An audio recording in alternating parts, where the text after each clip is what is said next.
Through this class, I expected to get more comfortable with my stage presence and ability to convey a speech. I also hope to work on tone and inflection when public speaking. For my interpersonal communication interactions in the future, I hope to apply self-monitoring, which is paying close attention to one's behavior and using these observations to shape the way one behaves. Identity management, which is strategies used by communicators to influence how others view them. Perception checking, which is a method for verifying the accuracy of interpretations. Euphemism, which is a pleasant-sounding term used in place of a more direct but less pleasant one. Convergence, which is accommodating one's speaking style to another person who usually is desirable or has higher status. Mindful listening, which is active, high-level information processing. Paralanguage, which is non-linguistic means of vocal expression, rate, pitch, tone, and so on. And referent power, the ability to influence others by virtue of the degree to which one is liked or respected. I think the informative speech was my strongest presentation, mainly because of the paralanguage in it. I believe the articulation, pace, and inflection of my words felt more precise than in the other presentations. Additionally, I think it consisted of facilitative communication apprehension, whereas the others were debilitative. For my classmates, out of all of Kahea Rivera's speeches, I felt her informative speech was her strongest. She seemed to especially incorporate extemporaneous speech and audience participation. She also provided very clear explanations and strong ethos. Furthermore, she had good rhythm and articulation. For my interview speech, I organized the information using topic patterns.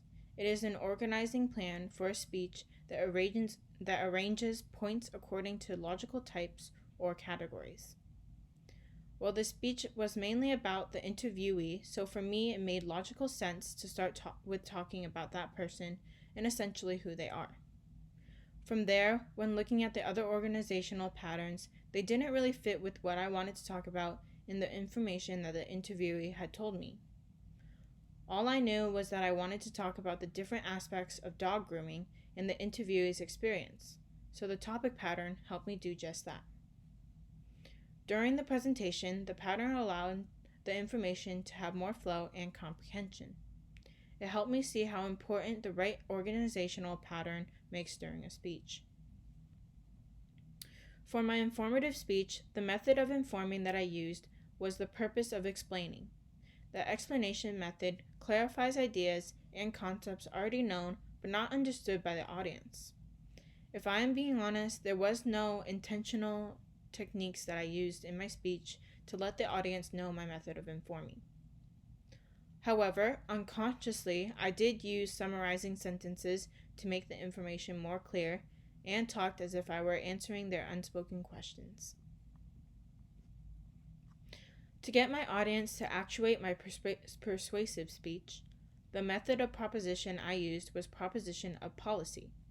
It is when the presenter recommends a specific course of action. Out of the desired outcome techniques, I use convincing, which is when the speaker works to get the audience to adhere more strongly to a belief or attitude. By directness of approach, I use direct persuasion, in which the purpose of my speech was made clear early on. I'm not sure if my speaking skills improved, however, I think I have improved on the organizational and process level. I think my ability to create a formal outline using different methods for specific kinds of speeches has improved. A formal outline is a consistent format and set of symbols used to identify the structure of ideas as defined by the textbook Understanding Human Communication by Ronald B. Alder, George Rodman, and Athena Dupree.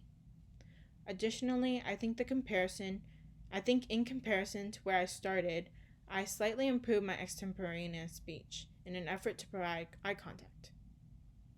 However, it wasn't very much, so. As explained by the textbook, extemporaneous speech is a speech planned in advance but presented in a direct but conversational manner. The strengths noticed by my professor was good eye contact during introductions and conclusions. Additionally, she said I use good voice inflection to convey energy within my speech. I didn't get any feedback from my classmates, at least not that I am aware of. A common theme that the instructor showed in her constructive feedback was my need to improve speaking without heavy reliance on notes. Moreover, she encouraged me to work on extemporaneous speaking and refrain from looking at the camera so much. I didn't really improve at speaking extemporaneously or at not using my notes as much, but I think I got a bit better at spreading my eye contact around. By the persuasive speech, I think I made better effort at meeting the eyes of each audience member. In my performances, I think I could have worked to overcome the fallacy of approval. I thought too much about the audience's acceptance that it affected my ability to comfortably convey the information I needed to. I think this also caused me to want to look at my notes as a form of comfort. Additionally, I could have took time when it came to certain words in order to articulate and maintain a good rate.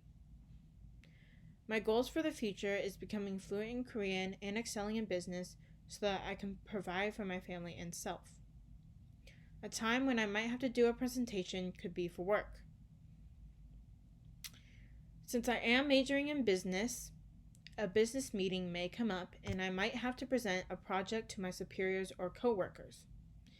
Information that I learned in this class could help me clearly and effectively express my research and thoughts.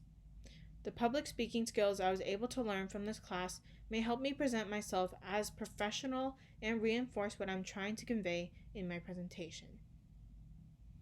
Thank you for listening.